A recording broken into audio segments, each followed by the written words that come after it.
Di dalam litosfer, magma menempati suatu kantong yang disebut dapur magma. Kedalaman dapur magma merupakan penyebab perbedaan kekuatan letusan gunung api yang terjadi. Pada umumnya, semakin dalam dapur magma dari permukaan bumi, maka semakin kuat letusan yang ditimbulkannya. Lamanya aktivitas gunung api yang bersumber dari magma ditentukan oleh besar atau kecilnya volume dapur magma. Vulkanisme tidak hanya berdampak pada pembentukan relief muka bumi, akan tetapi juga berdampak pada kelangsungan hidup makhluk di hadapannya. Rumusan besar berdasarkan latar belakang di atas, maka rumusan masalah dalam makalah ini yaitu: 1. Apa yang dimaksud dengan vulkanisme? 2. Apa saja macam-macam jenis vulkanisme? 3. Bagaimana gejala atau tanda vulkanisme? 4. Bagaimana proses terjadinya vulkanisme? 5. Apakah pengaruh vulkanisme terhadap kehidupan? C. Tujuan penulisan. Sama halnya dengan rumusan masalah di atas, maka yang jadi tujuan dari penulisan makalah ini yaitu: 1. Untuk mengetahui pengertian dari vulkanisme. 2. Untuk mengetahui macam-macam jenis vulkanisme. 3. Untuk mengetahui proses terjadinya vulkanisme. 4. Untuk mengetahui vulkanisme terhadap kehidupan. Bab 2. Pembahasan pengertian vulkanisme. Vulkanisme adalah peristiwa keluarnya magma, yaitu lelehan panas bebatuan dari litosfer, yaitu lapisan di bawah permukaan bumi, ke permukaan bumi. Magma yang mampu mencapai permukaan bumi disebut lava. Magma mampu meraih permukaan bumi karena suhu yang tinggi dan adanya sejumlah gas yang mampu mendorong magma untuk bergerak naik. Vulkanisme termasuk salah satu jenis tenaga endogen karena dapat membuat perubahan pada relief permukaan bumi akibat tenaga dari dalam bumi. Klasifikasi macam-macam jenis vulkanisme. Jenis-jenis vulkanisme dapat dibedakan berdasarkan tempat terjadinya. Berdasarkan tempat terjadinya vulkanisme, jenis-jenis vulkanisme terbagi sebagai berikut. 1. Vulkanisme pada zona nitrogen.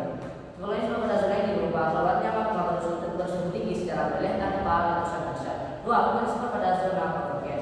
Vulkanisme pada zona konvergen berupa letusan dahsyat yang mengeluarkan magma cair, magma padat dan gas.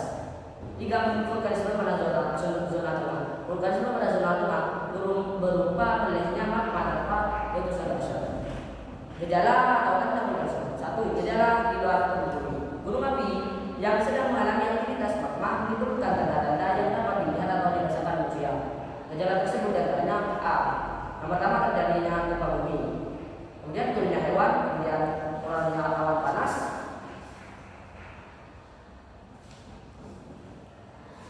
dan kedua itu gejala di dalam permukaan bumi. Selain di luar permukaan bumi, terdapat juga gejala di dalam permukaan bumi. Gejala tersebut diantaranya: dapur magma terbentuk di lapisan-lapisan bumi, kemudian terjadi intrusi magma. Intrusi magma adalah aktivitas magma yang mendorong melalui celah ledakan atau patahan yang terbentuk di lapisan atas dapur magma, namun tidak sampai menembus pada permukaan bumi. Hasil pembentukan dari intrusi magma berupa: 1. Batu aktif, 2. laporit, 3. sils, 4. digas, 5. api fosa, 6. kor. Ini terjadinya ekstrusi magma. Ekstrusi magma adalah aktivitas magma yang mencapai permukaan bumi. Ekstrusi ini bisa menyebabkan terjadinya erupsi. Erupsi terbagi menjadi: 1. Erupsi eksplosif. Erupsi eksplosif adalah letusan luar biasa yang diadakan tekanan gas yang sangat kuat. 2. Erupsi efusif. Erupsi efusif adalah letusan karena tekanan gas magmatik yang tidak terlalu kuat sehingga magma pekat keluar dari permukaan dalam. Eksplosi magma tidak hanya terjadi di daratan, namun juga di lautan. Oleh karena itu, gunung berapi juga terdapat di dalam laut secara umum. Eksplosi magma terbagi menjadi: A. Eksplosi linear, B. Eksplosi areal, dan C. Eksplosi sentral. 3. Gejala pasca erupsi. Gejala ini terjadi setelah aktivitas vulkanik di dalam gunung api berhenti. Gejala tersebut diantaranya: A. Terbentuknya sumber air panas. Setelah proses vulkanisme, sering muncul sumber air panas yang keluar dari retakan-retakan panas akibat erupsi dari gunung api. Air dari sumber-sumber ini mengandung banyak sulfur dan mineral. Kemudian terbentuknya sumber air mineral. Sumber air mineral sering muncul di sekitar gunung yang telah mengalami erupsi. Air yang ini banyak mengandung mineral sehingga baik untuk konsumsi. Jadi terbentuk sumber gas. Sumber gas juga muncul di sela-sela tanah hasil erupsi gunung. Sumber-sumber gas tersebut sering mengeluarkan gas uap air, yaitu N2, yang disebut dengan fumarol, dan sumber gas asam aram, yaitu CO2 atau CO, yang disebut juga dengan MOVET. D. Proses terjadinya vulkanisme. Proses terjadinya vulkanisme dibedakan berdasarkan zona-zona dalam tempat terjadinya. Zona terjadinya vulkanisme yaitu zona divergen, zona konvergen, dan zona limit. Satu vulkanisme pada zona divergen. Zona divergen merupakan gunung api yang muncul di jalur renggang antara lempeng ke bumi. Magma berasal dari lapisan as konesfer, lapisan yang terletak di bawah litosfer dan di atas mantel atas bumi, yang cair dan keluar ke permukaan bumi melalui renggang tersebut. Magma sangat cair, bersuhu tinggi dan keluar secara memanjang atau dataran lava yang sangat luas. Apabila terjadi di dasar laut, maka terbentukkan gigir tengah samudra yaitu mid-oceanic ridge. Contoh seperti ini di tengah Samudra Atlantik, Samudra Hindia, dan Samudra Pasifik bagian selatan. Contoh yang di daratan seperti deretan gunung api di Afrika Timur dan daratan di Pulau Australia. Dua vulkanisme pada zona konvergen. Zona konvergen adalah gunung api yang muncul di jalur permukaan pertemuan dua lempeng kerak bumi.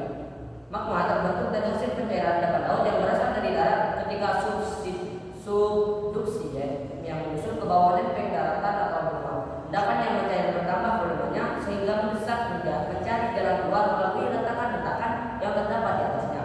Di zona konvergen ini terjadilah letusan dahsyat yang menimbulkan campuran magma air tertan yaitu efusima, magma padat yaitu eviata, dan gas yaitu eshalasi. Gunung api yang dibentuk umumnya berunsur dari berlapis-lapis atau stratum. Contohnya seperti Gunung Kelut, Gunung Gamalama, Gunung Krakatau 18,3, Gunung Merapi, Gunung Vesuvius, Gunung es di Helena, dan Gunung Fuji. Tiga vulkanisme pada zona tengah. Zona tengah adalah gunung api yang muncul di tengah lempeng kerak bumi tanpa ada retakan. Magma berasal dari mencairnya as konesfer dan kerak bumi bagian bawah karena menemukan mineral radioaktif. Pencairan tersebut menyebabkan kerak bumi tipis dan mudah ditembusi oleh magma yang terbentuk. Magma yang terbentuk meleleh tanpa adanya letusan yang besar. Gunung api yang dihasilkan biasanya berbentuk perisai dengan tulang kawah yang terbuka lebar. Contohnya adalah gunung api Manuaola dan di Kepulauan Hawaii, yaitu lempeng Samudra Pasifik. Penjelasan berikutnya akan disampaikan oleh Saudara. Pengaruh vulkanisme terhadap kehidupan. Vulkanisme tidak hanya berpengaruh pada pembentukan relief muka bumi, akan tetapi juga berdampak dan berpengaruh pada kelangsungan hidup di hadapannya. Seperti pada dampak tektonisme, vulkanisme juga memiliki dampak positif dan negatif bagi kehidupan. Satu, dampak positif vulkanisme bagi manusia.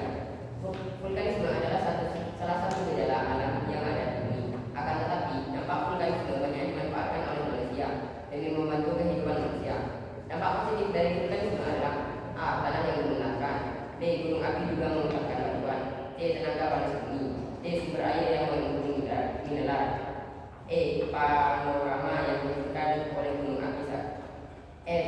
Vulkanisme yang dikeluarkan bersifat menyebabkan tanah pertanian. 2. Dampak negatif vulkanisme bagi manusia. Selain dampak positif, vulkanisme juga memberikan dampak negatif pada kehidupan manusia. Dampak negatif dari vulkanisme adalah setiap daerah yang dialiri oleh lava maupun awan panas akan mati. Hal ini karena panas yang dihasilkan oleh lava dan awan panas mampu memanggang apapun yang dilewatinya. Adanya gempa vulkanik, setiap gunung api yang meletus akan didampingi oleh gempa vulkanik. Gempa yang berkekuatan besar dapat menghancurkan bangunan, sedangkan gempa vulkanik di laut dapat menyebabkan tsunami. Salah satu gempa vulkanik secara letusan gunung api terparah yang pernah dirasakan oleh Indonesia adalah letusan Gunung Krakatau. Konon, letusan ini sangat besar sehingga memutarkan hingga negara dunia. Letusan gunung api di laut lebih berbahaya daripada letusan api di darat. Adanya hujan abu akibat muntahan materi dari dalam gunung api. Hujan abu ini bisa sangat berbahaya, apalagi jika sampai terjadi. Selain itu, hujan abu yang parah dapat membuat jarak pandang menjadi sangat pendek, sehingga membahayakan pengguna jalan. Bab 3. Penutup. A. Kesimpulan. Vulkanisme adalah semua gejala yang berhubungan dengan gunung api sebagai akibat dari adanya aktivitas magma di dalam bumi. Gerakan magma itu terjadi karena magma mengandung gas yang merupakan sumber tenaga magma untuk menangkan batuan yang ada di sekitarnya. Vulkanisme adalah fenomena gunung di bumi dan sangat berpengaruh bagi kelangsungan hidup makhluk hidup. Ada ribuan gunung api di bumi ini dan semuanya berkontribusi terhadap pembentukan struktur bentang alam dan sistem kehidupan di sekitarnya. Indonesia ada di jalur pertemuan 3 lempeng aktif sehingga munculnya deretan cincin api di selatan sampai dengan Maluku dan Sulawesi Utara. Kegiatan vulkanisme berawal dari penerobosan magma keluar permukaan bumi sehingga menghasilkan beberapa manfaat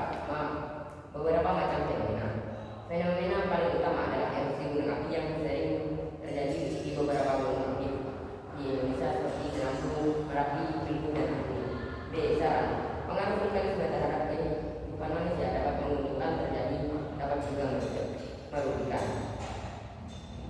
Oke, sekian dari penjelasan dari